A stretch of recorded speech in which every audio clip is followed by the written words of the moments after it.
Enjoy the film. You want butter on your popcorn? The theater will be ready in a second. So, Big news. Steve's in jail. Steve is in jail. Yep. Case closed. Case Hook 'em closed. and book 'em, boys. Take him away. All thanks to us and our mystery task force. Yep. I didn't contact anyone about what we No, speculated. they pretty much had the right idea since the beginning. Yeah, No, they were yeah, going they had it. They had it. Mm-hmm. But So Steve attempted to burn down the theater across town Yep. using Greg's magnifying glass and Greg's magazine. while he was at work, Yeah, 'cause while he was also managing Yep. that night. During my break. yeah, because it would have been during the day. He was there all day, but he I must mean, have slipped away case at some closed, point. though, right? Yeah, Yeah, he Okay. must have because he did it. Yep. Yeah. Steve is in he jail. had everything to gain and nothing to lose. Nothing to our lose. justice system is like above reproach, you know. Like, Yeah. No, there's mean, justice in the world, Exactly. and Especially- now we have confirmation of that. Justice, thy name is Timberdale PC. PC. Oh yeah, for police PD. cops. Right. Timberdale Yeah. police cops. They're not the smartest in the bunch, but they are the most. They caught Steve. They caught Steve. Yeah. So I guess that means Lacey is now the full-time manager. Yeah. Lacey is now the full-time manager. Congrats to her. Well done. Way to step up. Way to take advantage of a situation and use it for Exactly. your own benefit. Exactly. Yeah, you And know, I she's think we're all already- better for it. Yeah, think so. seriously. She's already started to do a bunch of really good things around this place. Yeah, whereas Steve would never spend money on this theater, I'd say Lacey is spending too much. A bit too much. One thing I gotta say is I do make a lot less money without my snack hustle now. She doesn't allow me That's Oh, right, she's because figured Steve that didn't out. know about it, the right? storeroom, But Lacey. so I'm not keen on that. I got a lot of subscribers who are Yeah, I haven't gotten my bits. How much have you spent at this point? I guess you, Far too Henry, you probably know. Well, I more. mean, You have know, my card. I've got his card. I keep tabs on the whole situation. Okay, that's but, good, as long as someone's keeping track of it. I mean, I can give you your card back now that the service. Okay, all right. I'll hold on to it for Yeah, safekeepings. just in case. I've got other ones. I got a new name tag.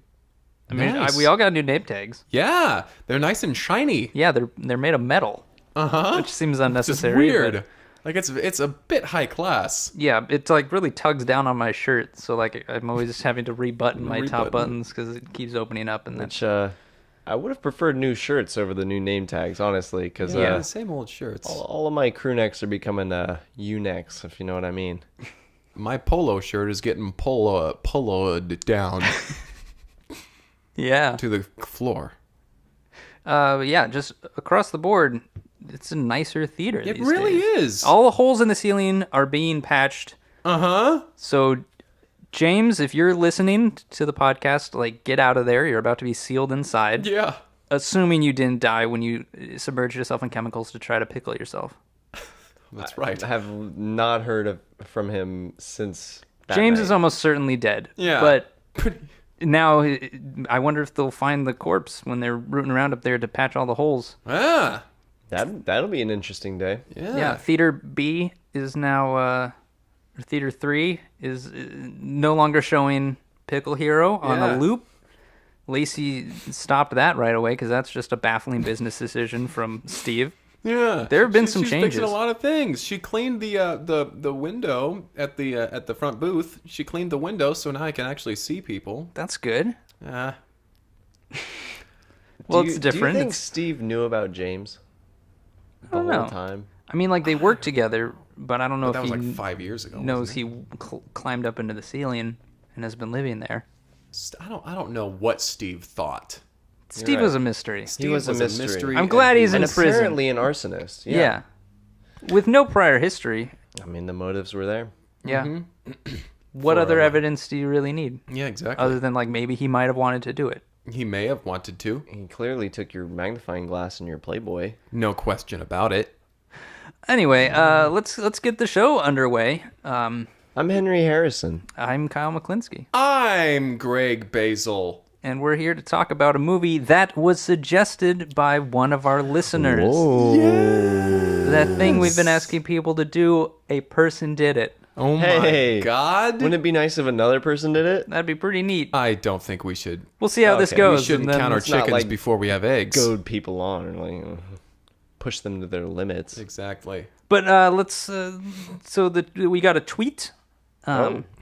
from someone on Twitter, What was their name?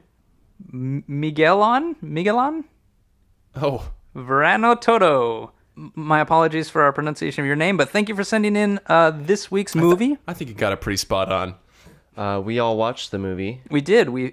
Greg, you found a copy of The Wet and the Weariest. The Wet and the Weariest. This was an interesting one because it really took its toll on you. Like you watch this movie and you feel weary after you watch it. Like Absolutely. honestly though, it followed a crab boat fisherman crew. Yeah, 4 or 5 on this little boat And- out in the middle of the Alaskan Sea. Yes. Yeah. Yeah, you got it. Out there, Yep. crab fishing. The Cold Bering waters. Strait, I The believe it's Bering called. Strait. Um, Well, let me tell you, I could barely get through this. Be nice. Someone suggested this movie for us. Terribly sorry. but I think Terrible I think sound, it big had a album. lot of really good elements in it. Oh, sure, I yeah. think there were a lot of relatable characters. Yeah, but it's sort of it's sort of a it's got a kind of Moby Dick factor to it. As they were trying to find the great white crab. Yeah, it's got a pretty big dick factor. So basically, yeah, we're following this crew. The captain of this crabbing vessel, whose name is Edward. And he had a crew. His first mate, Toby. And then the crew. Moby and Dobie. How many were there? There were 5 of them. There were 5 of them total. So we had the first mate and the captain. Talking to your mic. We had the first mate and the captain. We had Toby. We had Dobie. And And Moby. we had Moby. Right. Which also adds to the dick factor, Moby Dick. Exactly. Yeah. A little nod to what this seems to be loosely based on. Loosely based. So yeah, Edward. We start basically with Edward's first encounter with the giant crab. So it's done as sort of a flashback. He's a younger man. He's got a nice pair of mutton chops. You know, he's a bright-eyed sailor. He's excited to set off. He's just gotten his first boat that's his own. You know, we get the idea that he's trained under a different captain, and he's just been gifted that captain's boat. Yeah. Because you know his former captain is retiring. Yeah. So he's setting out to sea alone because he's like, I'm gonna go take a Take a little time to myself. I'm little- going to get to know this boat. float around the bay. Yeah. And then as he sets off, a thunderstorm gathers, and then cut to him crashing over big waves and lightning and thunder, and then there's this big flash of lightning, and silhouetted in the clouds is a huge crab. Cut to black. The opening credits start. A little sea shanty is playing, and we kind of see Edward grow up. We come to the point in his life where he's grown from this experience. He's an older man. He has his own crew now, and his vessel has seen him through all these days. And this is, you know, they're making their voyage out to catch crabs like they always have. They have for years and years. He's now. a little gray in the mutton chops now, but he's still got them, and He's still got it. he's aged. The Yeah, lines in his face are deeper, but but yeah, we get the idea that the sense that he's always kind of held this secret of the night where he saw the giant Yeah, crab. when he saw the giant crab, and he's working towards that. That's his goal. That's his end goal. That's his Moby Dick. So they coming back with their haul from their days crab fishing. Yeah, crab Right. fishing. They're pulling it in, and once they get done with that, they go to the local tavern and they're having a few drinks. And they're overhearing. The captain is having a drink, and everybody's having a good time. And he's overhearing from the captain of another ship over. Right. And the captain's saying about how they lost their ship. Their ship was taken from them, and they were lucky to come into town. They were lucky to come into port at all. And he's like, hold on. You're telling me that your ship was destroyed? Tell me how the ship was destroyed. And they're like, what's the craziest thing? This big fucking crab came out of the water and destroyed our ship. And the captain's like, hey, fellas, let's get on my ship and let's go out to this crab. We got to kill this crab. And everybody's like, sir, there is no crab. There is no crab. This is crazy. And he's like, no, I just overheard. He's like, I just heard from this crew over here, and they look over. There's no one There's there. nobody there. They're like, sir, you're always just announcing that it's time to go kill a giant crab. Like we're just trying to make ends a meet living. here. We're just trying to make a living. Yeah. And the captain stays up all night thinking about this, planning how to kill this crab, and so It's kind of left him mentally Exactly. exhausted. He's got his map out, and he's plotting a course and everything, and he's going over all of his tools and everything. He's got the big nets, and he's got a big harpoon, and he's got a big pair of crab crackers. He's gonna crack the He's got all this stuff, and he's loading it onto the boat, and they're like, "Sir, this net, like we don't even use nets like this to catch crabs. Like the this holes is in this really net are huge. so huge. We literally can't catch anything with this." And he's like, well, it's a big crab. And they're like, Okay. All right. Well, This is gonna be the big haul, boys. Like assuring them that they're gonna come out on top in this situation. So they go out for their day's journey, and again a thunderstorm. Oh my God, is that the south? fucking south.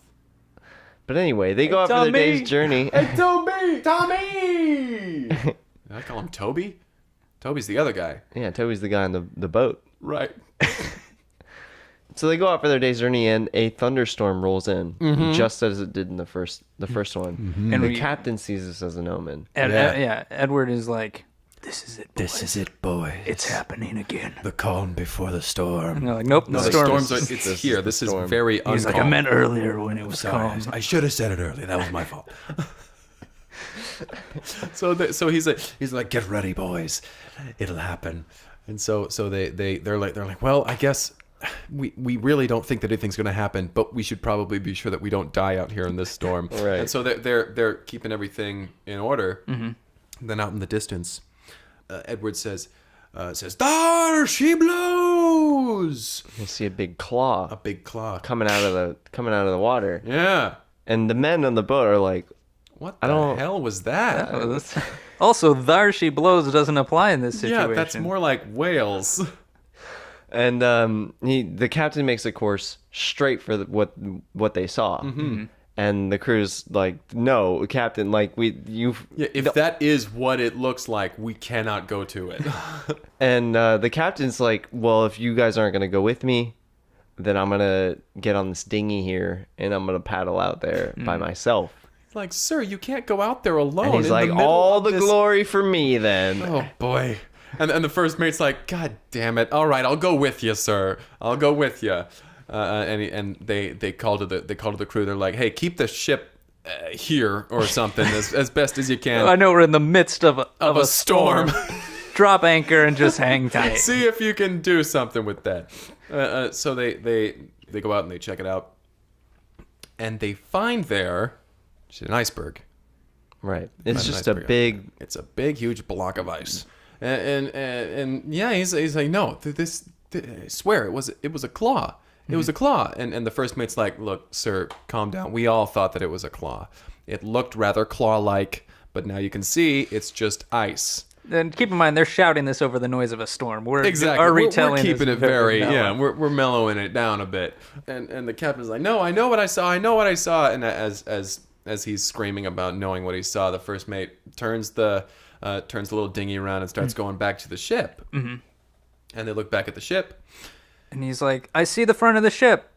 And then he points way over to the right and he goes, and there's the back? And we realize that the ship has been ripped in half. Perhaps clawed in half. I don't know what the word would be. So they paddle over in their dinghy, and all the passengers of the boat are fine. They climb in the dinghy with them. Yeah, and, they're like, golly, it's a good thing that you came over, that you came back at the time you did. Our boat was just ripped asunder like this. And they're like, well, by what? They're like, we don't know how it happened. We had all gathered at the front of the ship because Toby thought he saw a mermaid, Yeah. which turned out to just be some seaweed in a plastic bag. But while we were up there, the back of the ship we came back to look for the back of the ship, and it was gone. And it was gone. And Edward says, Edward the captain, he's like, It's toying with us, boys. It's toying with us. Mm-hmm. Everybody but the captain wants to go back to shore. They're like, this is insane. Like, we're out here in a storm in a dinghy. Our boat was just snapped in half. How do you think we're gonna survive out here in this tiny little boat? And the captain's like, no, we're too small for the crab to catch us. And so he orders everybody to grab one of the oars, because there's 2 oars. So everybody grabs half of each side, and they're paddling around. It's a very wide dinghy. circle.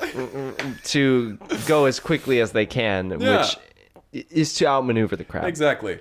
2 on one oar, 2 on the other oar, and Edward's just, he's being by He's striking that pose on the front of the boat. Yeah, exactly. You see. Classic George Washington. Yeah. So the boat is whipped around, and they're just rowing for their lives. No one knows where they're trying to get. Yeah, they're they just going lost in sight one of Can't even land, direction. see shore at this point. and they suddenly run aground on a small island, small deserted island. And they're like, well, we need to stay here until the storm passes over. Yeah. Because we can't even find anything. Yeah. So they flip the dinghy over, and they all huddle beneath it. They light a fire in there, which isn't safe. That's not safe. They all just are Yeah, they're they're shivering all and shivering there. speculating. Well, what could it be? What could it have been? And Moby, he's saying, no, it couldn't have been a crab. Maybe it was just a big, huge crash of lightning. Maybe it Maybe snapped some the ship sort of in half. giant whale. And And if it's a giant whale, let's name it after me. yeah, they're like, Moby, shut up. It wasn't a whale. That's ridiculous. Moby, you're such now a back to the dick. theory about the crab. And they're like that until sun rises the next morning and the storm has passed. Mm-hmm. So now it's time to explore the island. And they're wandering around, and they're finding no plant life, no, they're just like a sand layer on top, wet sand on top, and they're like hard ground, and they're just wondering like what is this? what is this? What is this place? They stumble upon this big lump in the sand, and they're like, well, let's just uncover what this is. It might be a rock. Maybe we can, figure out where we are. Like, the sun casts a shadow on this. Maybe we can figure out. We don't really need an anything. excuse to do it. Let's just uncover let's just do this. They something uncover 'cause it. it's something to do. And it's red on the back, and they're like, it's red ground. They're so confused. What is this made of? And they come around to the other side, and it's just a big eye looking at them. Yeah, it like blinks open. You're like, what the hell? This island's got an eyeball on it. They're not quick on the uptake. No, they're like, Toby, shut up. This is obviously some big ass crab. And so Edward's like, I knew it. He grabs a big knife and he starts going after this crab's eye. But the knife is too small. It's not really penetrating much. It's just making the crab mad. The crab starts writhing around.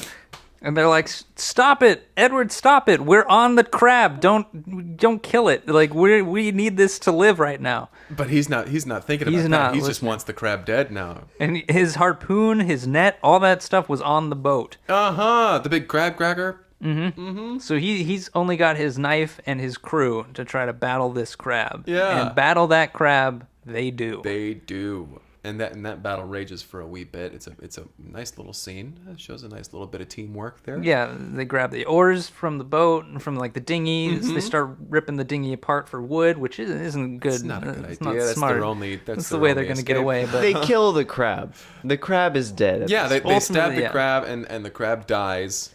And they're left on this island with no dinghy now. well, on this crab, this big, huge crab. corpse. And they're like, well, how do we get the crab back to shore now?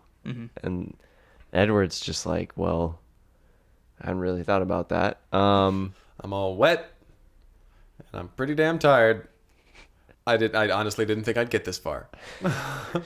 And the crew's like, well, you kind of fucked us on this one, bud. Yeah, they kind of sit there for a wee bit, just trying to think of something to do. Dobie, he goes over and he takes some of the wood from the dinghy and he sets a fire. And he's like, maybe somebody will see this. And they're like, man, that smells really good. It smells delicious. And they start they crack open the crab where they were smashing and everything. Yeah. And the crab's open. They start eating a bit of crab. It tastes pretty good. A little smokiness from the dinghy wood. A little good stuff there. And the scene just sort of fades out. We then get a title card that says, 10 years later. And we're back on shore. And we're seeing the lapping waves of the water on the shore. Uh-huh. And then the crab washes ashore. And all the men are still alive on this crab. On this crab. The whole top of it has been cracked open, and they've eaten pretty much all the meat that there is. They've fashioned hats and armor out of the crab's shell.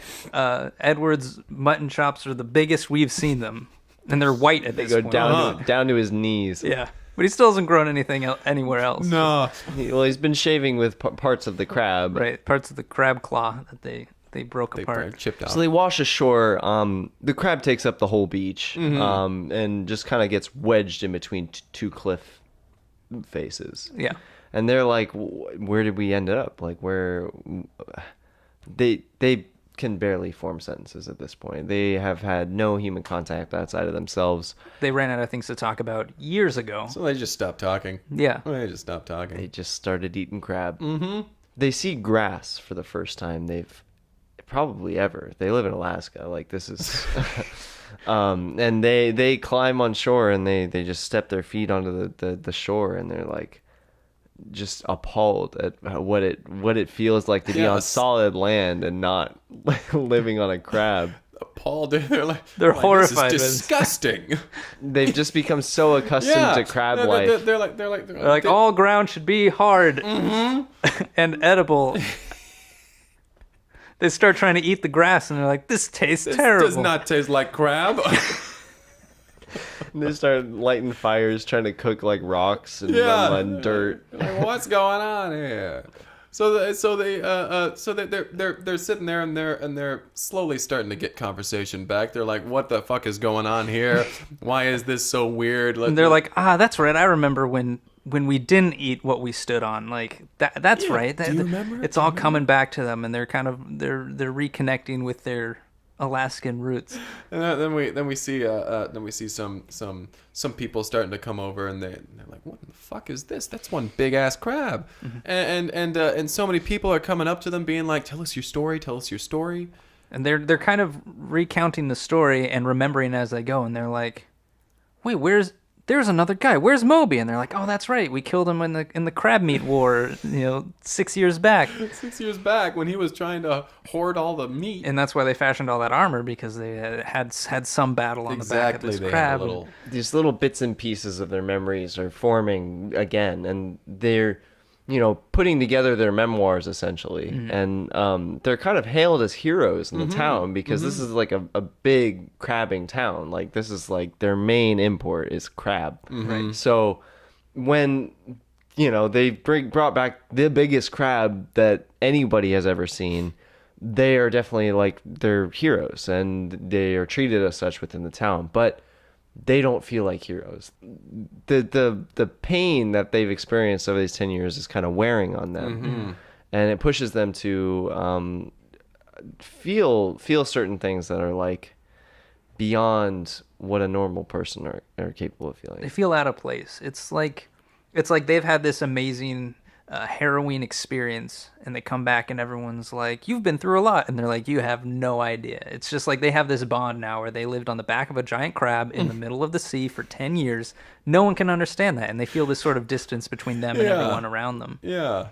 So they kind of just reclude. They become reclusive. Yeah, they all sort of split up. They all kind of go off on their own, and it isn't until one night the following summer we cut to the beach, and we see Edward, and he walks out onto the beach, and the crab carcass is still there. Still there. It's been written on by people, with their names and a heart. It's become this like this tourist attraction. There's a plaque that explains the whole story, and he's looking at it, and he's kind of thinking back, and then out of the darkness, here comes Toby. Here comes the first mate. Here comes the other one. Dobie. Dobie. Because Moby died. Yeah, Moby's dead. Dick. And they're like, "So you're here too?" And they all kind of had that recognition nod. It's the anniversary of the day they came back. They washed back up on shore. And so they all sort of have this bonding moment looking at this giant crab and kind of like what it's become.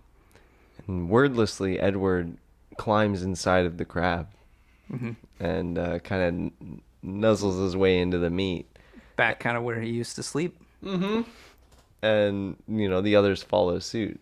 It takes a little bit to get them involved. Like they're a little hesitant at first, but then they're like, this is the only place. This is home. This is where we belong. This is the only place I feel comfortable now is inside of this crab. And We're crab people. right. We can't change that. That's what. And what he says. they use the legs of the crab to push themselves away and disconnect from the shore again. Yeah. And they drift out And to they sea. drift off. And that it's is kind of implied that that's the end of the movie. That's the last. That's the it. last. That was their heavy, like we said before. Yeah. The Wet and the Weariest. It was quite the film. It was really a journey. Yeah. Yeah. Were there any parts that we missed that you wanted to bring up? I thought the one part that I really liked was when the birds tried to get to the crab meat, and they had to defend the crab meat from the birds. Right. That was kind of an interesting scene because it showed the dynamic of the crew working together, Yeah. to rid themselves of these Pests. pests. Yeah, and this exactly. was before the Crab Wars where Moby got killed, Right. so they haven't fashioned any armor. Yeah. yet. So they're they're having to fight these birds, and they're getting pecked at and stuff. But yeah, that scene was That scene in particular, where they're like, "We need to defend our home." right. It's From kind of the the first birds. time, they Yeah. felt ownership of Right. of the giant crab carcass that they're floating they're across the sea. living on. Yeah, it's a great. It's good stuff. great Very moment. good stuff. I liked the scene near the end when it was the anniversary of them washing back on shore, and how Edward arrives first at the crab. And he Yeah. walks up to it and he sees all the things written on it. Yeah. And it's all just so petty compared to what the crab actually means to him Yeah. and to his crew, and the fact that this was their home, and now it's just this novelty for all these people. Yeah. This novelty where people just go and They can go and read a hang out. paragraph about 10 years of his life. Yeah. 10 years of life in a paragraph. Exactly. That's Criminal. what he says. He starts muttering these things that are meaningful. Yeah. And it's like, well, all these people have signed their name on the crab, it will never truly belong to them like it belongs to him. Right. It's his crap. It's just a nice little moment of reflection. Wonderful. All right, should we get to ratings? Yeah. Sure. Yeah. I'll give this one a 10. I don't know. Wow. Nice. I think that's the perfect 10, first perfect 10 we've ever had. I think it might be. It's lengthy, but I think it needs to be to really tell that story. Yeah, to get that story. I mean, that's 10 years of these people's lives. Right, and they do the whole thing where it's they're on the crab, fade to black. 10 years later, they wash up, but then they kind of retroactively go through all this go stuff through all these things as that they're happened. retelling it, which is an interesting format for it instead of just showing it chronologically. Yeah, and I love that it's kind of a metaphor for pursuing your own dreams. This everybody thought this guy was crazy. Yeah. Right. And then he lived 10 years on a crab. That's That's not crazy. That's inspiring. Yeah, I can't think of a more inspiring thing Neither can I. than living 10 years on the back of a giant crab. Yeah, ask me what the most inspirational thing is. Greg, what is the most inspirational thing you can think of? Just off the top of my head, I'd have to say a group of 5 people living 10 years on the back of a giant ass crab. and then 4 of them coming back. Well, come back. It can't always be good. Just off the top of my head. I mean, Yeah. that's inspiration. Yeah. So perfect 10 from me for The Wet and the Weariest. Greg or Henry, whoever wants to go next.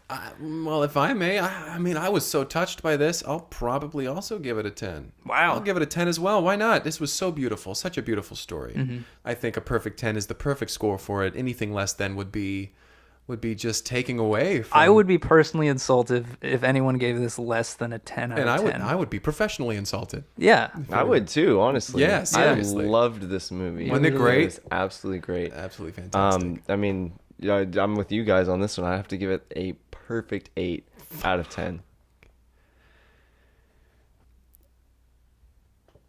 Greg, you're really seething over there. You're I swear to God, you're playing with a book of matches under the table. You're just striking matches and watching them burn down. You're also making the sound with your mouth while it happens. I think 8 is the perfect score. Oh my God, what was that sound? What score is better than an 8? A 9 or a 10. How does that make sense? Think of a number, all right? 10. Now, how is that better than an 8? All right? You catching my drift? So perfect scores all around, guys. I guess. right. We'll call it that. My head hurts. Thanks for listening. If you want to reach out to us and suggest a movie, like The Wet and the Weariest, how that was suggested to us, you can reach out via email at Please do. cineplexpodcast@gmail.com. Yeah, it was a great suggestion. Thank you for the suggestion. Yeah, or on Watch the Twitter. movie. You can reach out on Twitter. This one was from Twitter. Vespucci. At Cineplex Podcast. I like this thing where we all keep talking Talk at the same time. Well, I'm trying to. I really give like out- closing out the podcast with you guys. Let's close this one out It's really an in enjoyable unison. experience for all of us. Thank you for listening to the podcast. My name is My name is Kyle Henry McKlinsky. Harrison. Greg Basil. And I'd like to we'll wish see Goodbye. you next Have a time. good- whatever on holiday it's nearest Break to. Room at Have the a good one. Cineplex. That's Break Room at the here Cineplex. That is the in name. Timberdale. Tell your friends about it and Podcast. subscribe. Tell your .com. friends. Twitter and we'll just / close this out podcast. nice and smooth. .com.